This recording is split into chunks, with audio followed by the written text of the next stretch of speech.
It all started with a pair of forgotten earrings.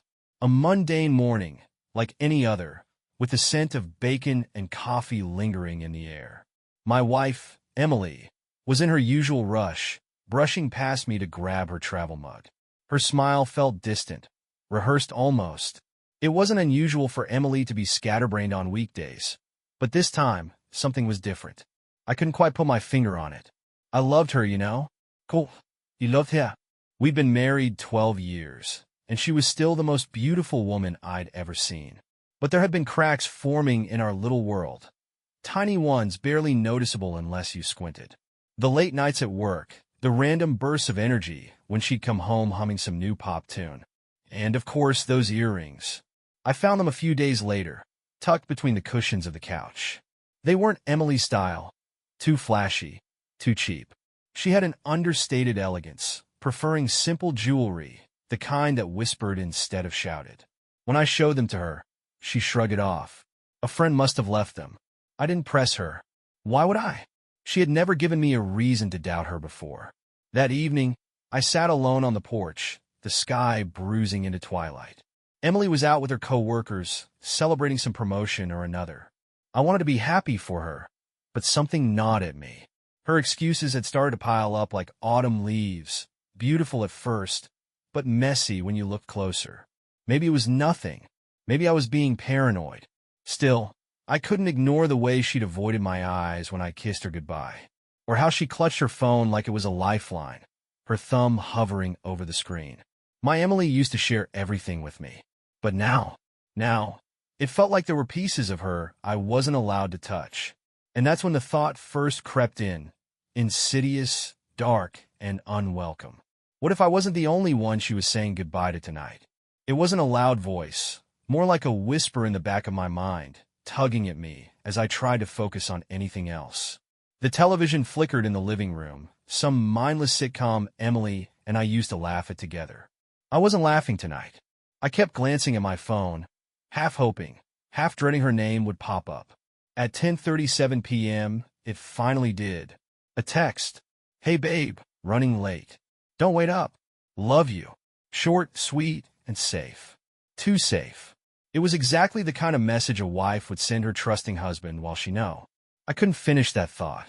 I wouldn't. But something in me broke at that moment, like a dam giving way. I replayed every little inconsistency over the past few months. The sudden gym membership she insisted on. The new lingerie she swore was just for me, though I'd only seen it once. The late-night texts she said were work-related. It all started to fall into place like some sick jigsaw puzzle. I paced the living room, my mind racing. The clock ticked louder than it should, each second drilling into my head. I needed to know. I couldn't sit in that empty house, drowning in my doubts. So I grabbed my car keys, threw on a jacket, and stepped into the cold night air. I had no plan, no destination, just an overwhelming need to prove myself wrong, or right. My hands gripped the wheel tightly as I drove aimlessly through town, passing dimly lit bars and quiet streets. My heart pounded every time I thought I saw her car, but it was never hers. Just strangers living their own lives, unaware of the storm raging inside mine. Then, I remembered something. A small Italian restaurant she loved, tucked away near the downtown square. It was her favorite place to grab a drink with co-workers after work. I had dismissed it earlier when she mentioned her night out, but now, the thought of her being there, laughing, maybe even no, I wouldn't let my mind go there. Not yet. I parked a block away and walked, hands shoved deep into my pockets. My breath hung in the air as I approached the softly glowing sign. Through the frosted windows, I could make out silhouettes, couples leaning close over candlelit tables. My stomach twisted into knots. I stood there for a moment, staring like a fool. What was I even doing? Spying on my own wife? But then, through the haze of doubt and guilt, I saw her. Emily, at a table near the corner. She wasn't alone. At first, I told myself it wasn't her. It couldn't be. But there was no mistaking the way she tilted her head when she laughed, that little flick of her hair over her shoulder. Emily looked radiant, glowing in a way I hadn't seen in years. But she wasn't glowing for me. The man sitting across from her leaned in, his hand resting on the table, far too close to hers. He was younger than me, mid-30s maybe, clean-cut, with the kind of confidence that filled a room. I couldn't hear what they were saying, but their body language told me everything I needed to know. She was leaning into him, her hand brushing her hair behind her ear, smiling that smile. The one that used to be mine. I clenched my fists, nails digging into my palms. My feet felt rooted to the sidewalk, as though stepping closer would make it all too real. I thought about walking away, pretending I hadn't seen anything. But then, as if to twist the knife deeper, she reached across the table and laid her hand on his. Just for a second, just long enough to shatter me. I fumbled for my phone, my hand shaking so badly I nearly dropped it. I snapped a picture through the window, the harsh click of the camera making me flinch. It wasn't much, blurry, grainy, but it was enough. Enough to confirm that the woman I'd built my life with was sitting across from another man, sharing a moment she'd never let me have again. My thoughts spiraled. Was this their first time? Had she lied every time she'd said she was working late? Did she come home to my bed after being in his? The questions hit me like punches, each one knocking the air out of me. I couldn't go inside, couldn't confront her. Not yet. I wasn't ready for her excuses, her lies. I backed away from the restaurant, my heart pounding so hard I thought it might stop. My car was still parked down the block, but I couldn't bring myself to get in. I needed to calm down, think clearly. So I walked, past the restaurant, past the bars, past anything that reminded me of her. The cold night air bit at my face, but I barely felt it. My thoughts were louder than the city around me, an endless stream of anger, disbelief, and heartbreak. I couldn't stop seeing her hand on his, her smile meant for him. It was like she'd taken everything we'd built together and set it on fire. When I finally made it back to my car, I sat there gripping the steering wheel, staring blankly out the windshield. I didn't cry. Not yet. The anger was too fresh, too raw. But beneath it, I felt something deeper, something colder. I need to do something, to take back control of the situation. This wasn't over. Not by a long shot. I didn't sleep that night. I couldn't. Every time I closed my eyes, I saw her hand on his, her smile lighting up for someone who wasn't me. I sat in the dark living room, nursing a drink that had long since gone warm, staring at the photo on my phone. It wasn't much, just a grainy snapshot of two people sitting too close, but to me, it was a dagger to the heart. By sunrise, I knew what I had to do. I needed proof. Undeniable, irrefutable proof. Something she couldn't worm her way out of with half-hearted apologies or gaslighting. I needed the truth, laid bare and ugly. And if she thought she could play me for a fool, she was about to learn just how wrong she was. The first step was simple. I had to keep my cool. Emily would come home like nothing had happened, with that same practice smile, maybe even a kiss for good measure. And I'd play along, pretend I hadn't seen a damn thing. It wasn't easy. God, it wasn't easy, but I needed time to gather everything. Time to catch her in the act. That morning, I called in sick to work.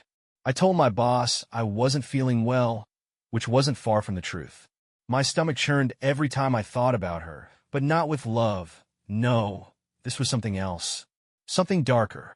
By the time I hung up, I had a list of what I needed. Cameras, audio recorders, and a tracking app for her phone.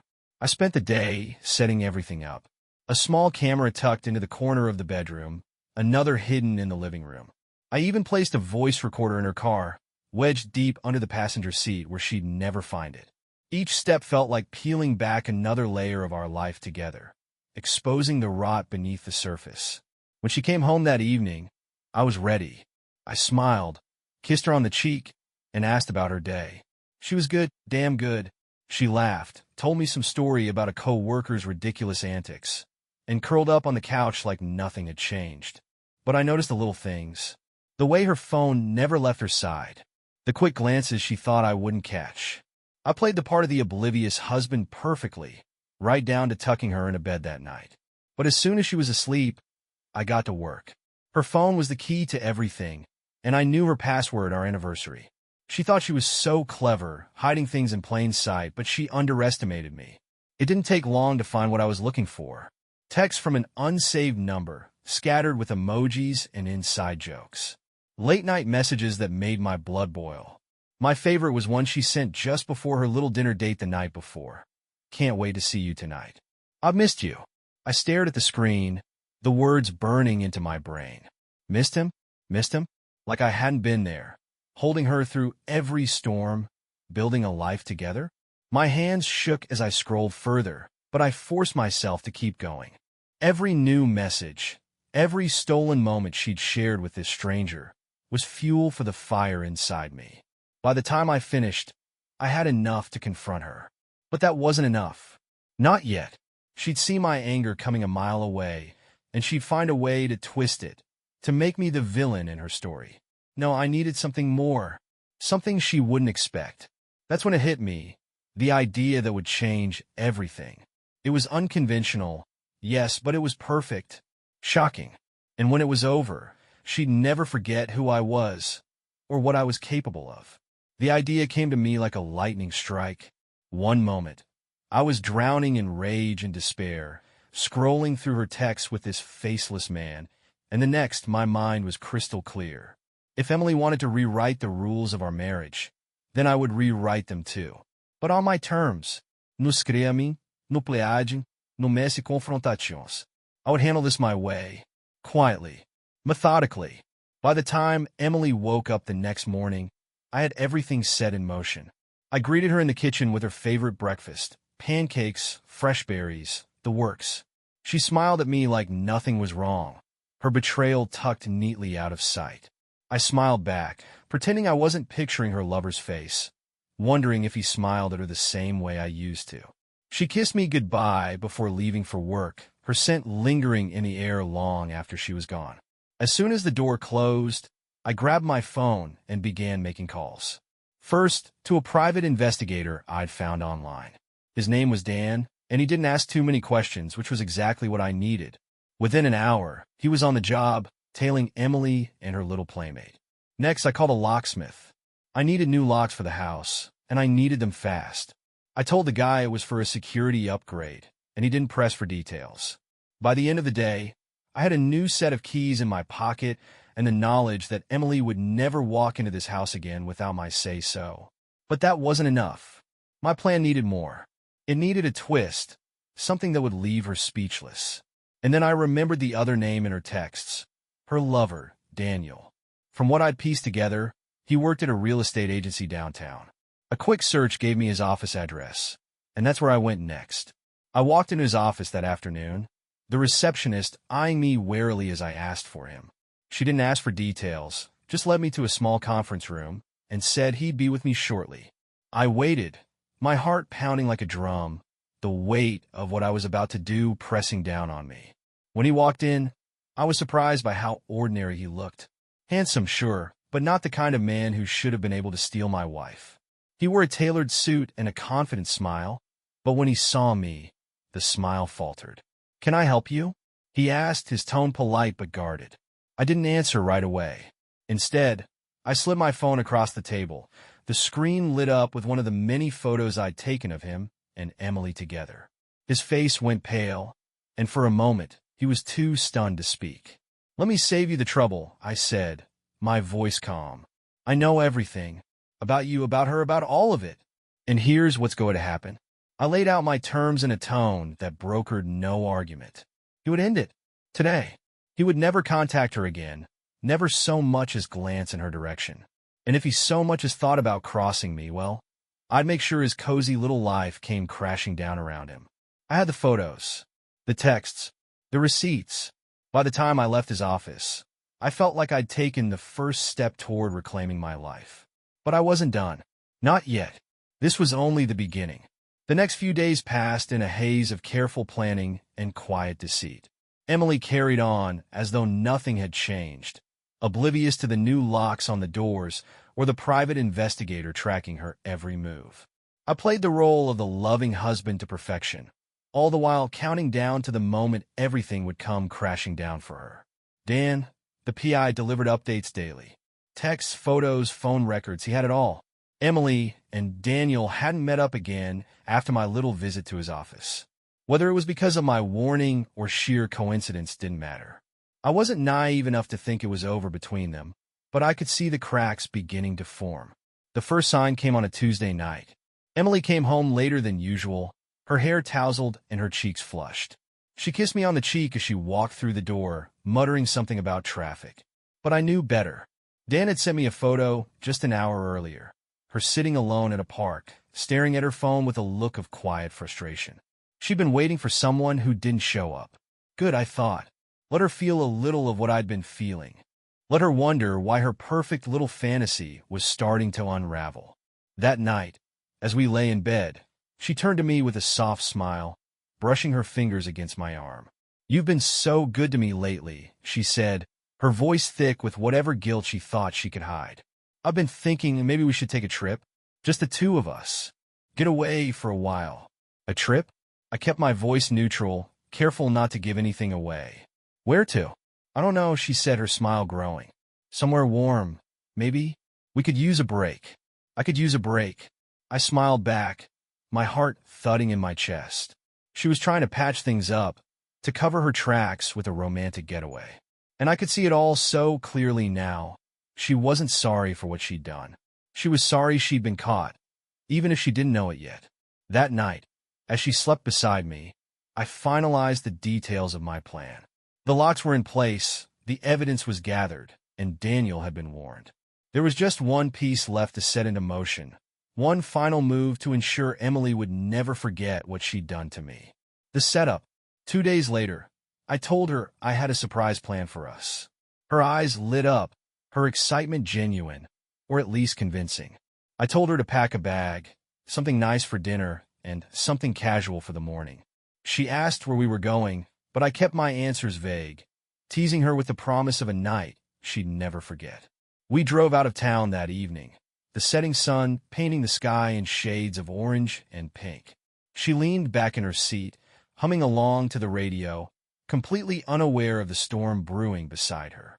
I kept the conversation light, steering it away from anything too serious. The truth would come soon enough. Our destination was a secluded cabin I'd rented for the weekend. A cozy little place with a fireplace, a view of the mountains, and just enough charm to make her think I was planning something romantic. She smiled as we pulled up, clearly impressed. "This is beautiful," she said, squeezing my hand. "You're so thoughtful." I smiled back, biting down the anger that threatened to surface. If only she knew how much thought had gone into this. Inside, I poured us each a glass of wine and suggested we sit by the fire. She curled up on the couch, her eyes shining in the flickering light. For a moment, I almost forgot why we were there. "Almost. I've been meaning to talk to you about something," I said, my tone casual as I sat down across from her. "Oh?" She tilted her head, curious but unguarded. "What about?" I set my glass down and leaned forward, my eyes locked on hers. "About us. About where we've been and where we're going." Her smile faltered for just a second, a flicker of doubt crossing her face. But she recovered quickly, reaching for my hand. "I know I haven't been perfect lately," she said softly, "but I want to fix things. I really do." "Do you?" I asked, my voice low, "because I'm not sure I believe you." Her hand froze halfway to mine, her eyes widening. "What are you talking about?" "Of course I do." I pulled out my phone and set it on the coffee table between us. The screen lit up, displaying one of the photos Dan had sent me. Her face turned pale as she stared at it, her breath catching in her throat. "You've been lying to me, Emily," I said, my voice steady. "And now, you're going to tell me the truth." Emily's face drained of color as her eyes locked on the photo. Her fingers trembled as she reached for the phone, but I swiped it away before she could touch it. For a moment, there was silence. Heavy, oppressive silence, broken only by the crackle of the fire in the corner. I waited. I wanted her to speak first, to stumble over the lies I knew were waiting on the tip of her tongue. But she just stared at me, her lips parted slightly, as though she couldn't find the words. Finally she spoke. "It's not what it looks like." I almost laughed at how predictable it was. "Isn't it?" I asked, leaning back in my chair, my voice cold and even. "You sitting across from another man, touching his hand, smiling at him like he's your husband? What exactly am I supposed to think, Emily?" Her eyes darted around the room, looking anywhere but at me. It was just a dinner. A work dinner. That's all. A work dinner. I couldn't hide the bitterness in my tone.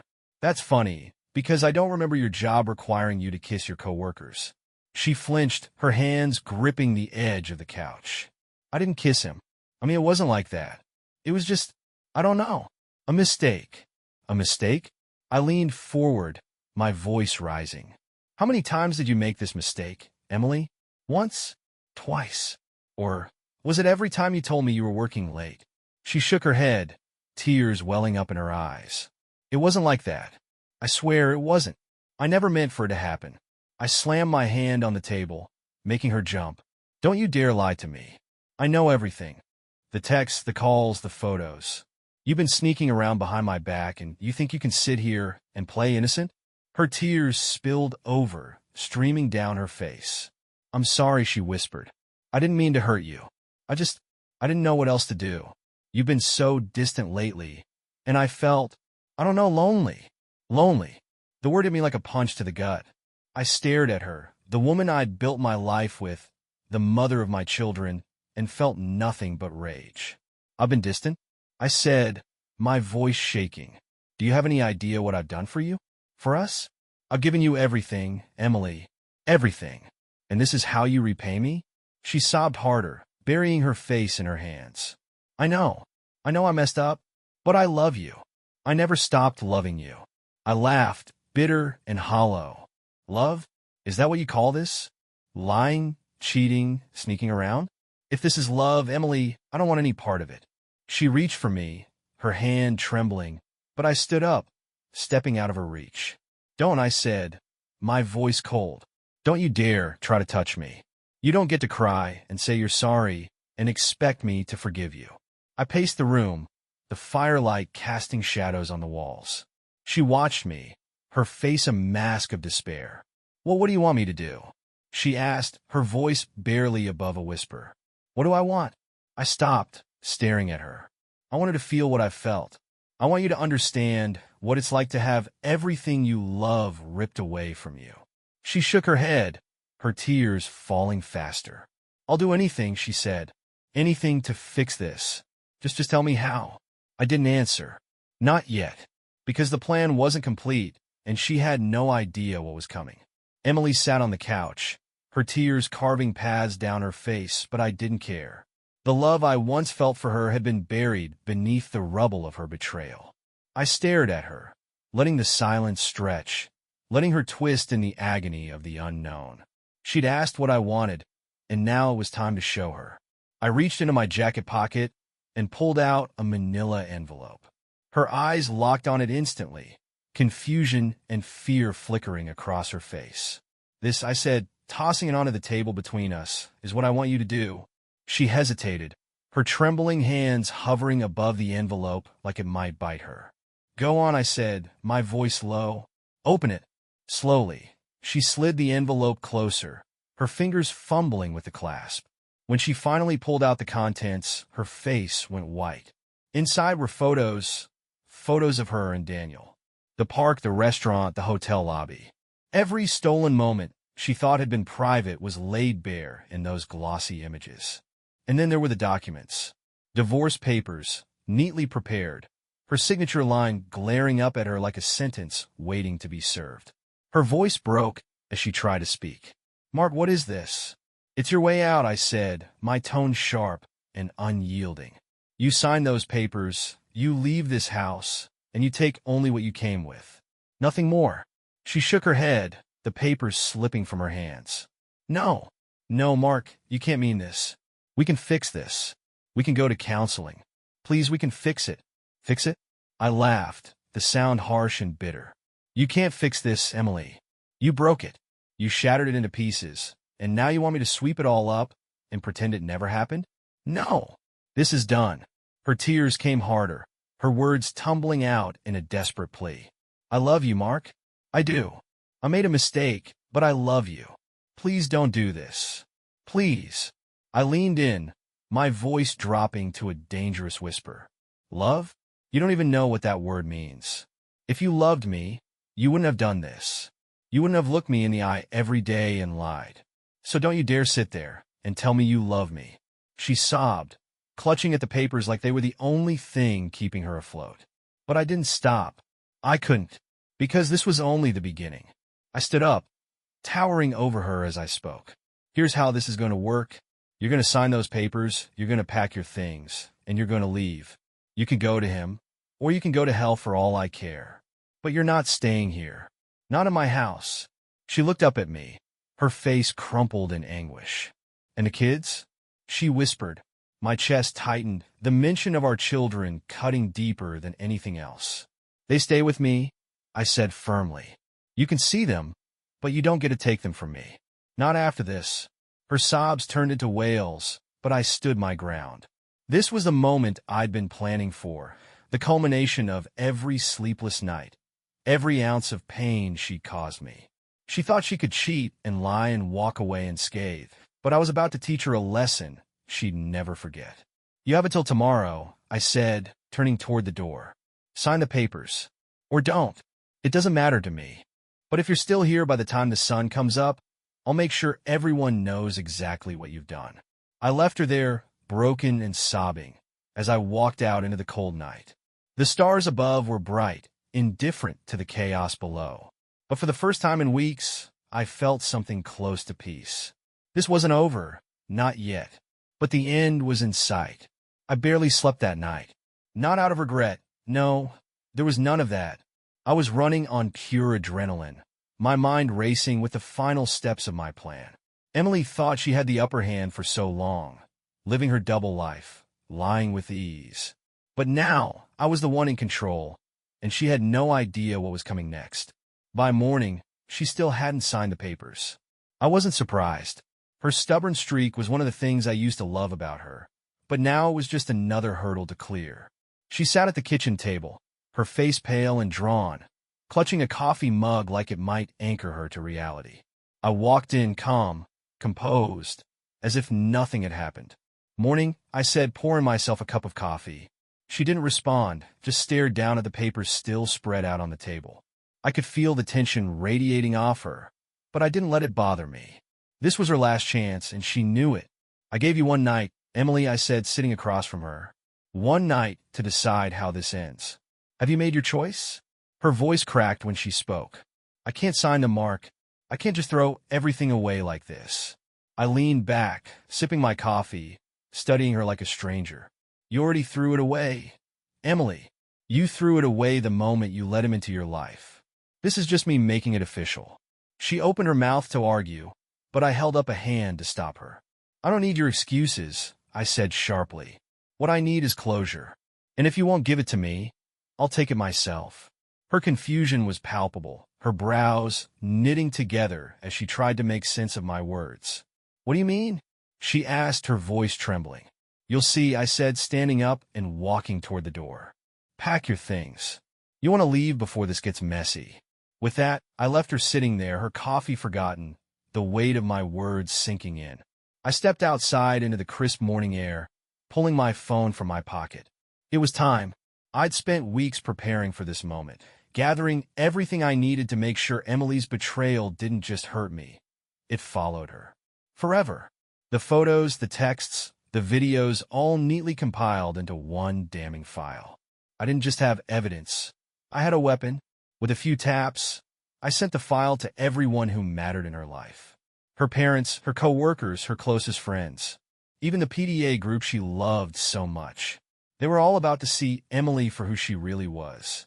And to top it off, I made sure Daniel's wife got a special copy, complete with a few choice messages I'd found between him and Emily. It didn't take long for the calls and messages to start flooding in. I ignored them all, watching from the window as Emily's phone buzzed incessantly. Her face went pale as she picked it up, her eyes scanning the screen. Then she screamed. I walked back inside, calm and unbothered, as she turned to me, her face twisted in rage and despair. What did you do? She shrieked, holding up her phone. How could you do this to me? I met her gaze, my voice cold and steady. I didn't do anything to you, Emily.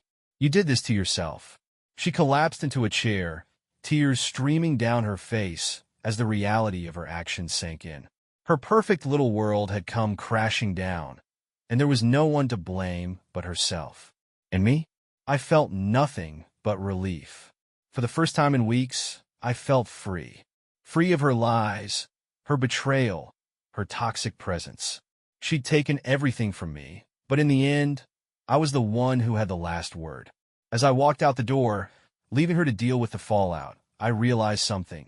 This wasn't just revenge. It was justice, and I had no regrets. What are your thoughts on my story?